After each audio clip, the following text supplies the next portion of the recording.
আমি স্বরাষ্ট্র উপদেষ্টাকে বলবো 24 ঘন্টার মধ্যে যদি এই দুর্বৃত্তদেরকে গ্রেফতার করতে না পারেন আপনাকে পদত্যাগ করতে হবে। আপনার মতন ব্যক্তি আমাদের দরকার নাই যে আমাদের নিরাপত্তা নিশ্চিত করতে পারে না। যে আওয়ামী লীগের এবং ভারতের একটি চক্রান্ত রয়েছে নির্বাচন বানচাল করার, আর এই লক্ষ্যে 50 জন প্রার্থীকে টার্গেট করে লিঙ্ক করা হবে। এ ধরনের ঘটনা ঘটা শুরু হয়ে গেছে না? তার মানে যদি আপনারা ফ্যাসিবাদ মুক্ত নির্বাচন না করতে পারেন, ওই ফ্যাসিবাদের দর্শকদেরকে নির্বাচনের সুযোগ দেন, এই ধরনের অসংখ্য ঘটনা ঘটবে। নির্বাচনকে কেন্দ্র করে এবং নির্বাচনে অংশগ্রহণ করার সুযোগ পেয়ে তারা কিন্তু মূলত নির্বাচন করবে না, বরং নির্বাচনকে বানচাল করবে।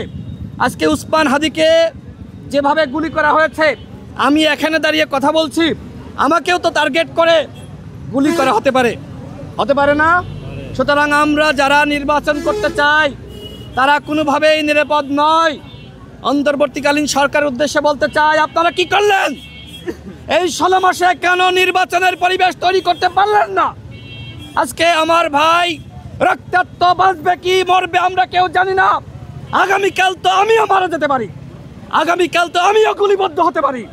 সুতরাং আমি স্বরাষ্ট্র উপদেষ্টাকে বলবো, এর আগে নুরুল হক নূর সহ আমাদের উপরে হামলা করা হয়েছিল, আপনি বিচার করতে পেরেছেন? বিভিন্ন জায়গায় দুর্বৃত্তরা গণসংযোগে হামলা চালাচ্ছে। আজকেও ঢাকাতে একজন জনপ্রিয় ব্যক্তি, তাকে টার্গেট করে গুলি করা হয়েছে। এই মুহূর্তে ঢাকা মেডিকেলে ভর্তি আছেন এবং আমি শুনেছি তিনি কোমায় আছেন, অর্থাৎ তার অবস্থা ভালো নয়। আমরা আল্লাহর কাছে দোয়া করি উসমান হাদি যাতে সুস্থ হয়ে আমাদের মাঝে ফিরে আসেন। আমরা দেখেছি আওয়ামী ফ্যাসিবাদের বিরুদ্ধে তিনি কিভাবে বলিষ্ঠ ভূমিকা রেখেছেন। আমার কাছে মনে হয় এই কারণেই তাকে টার্গেট করে এই ধরনের ঘটনা ঘটানো হয়েছে।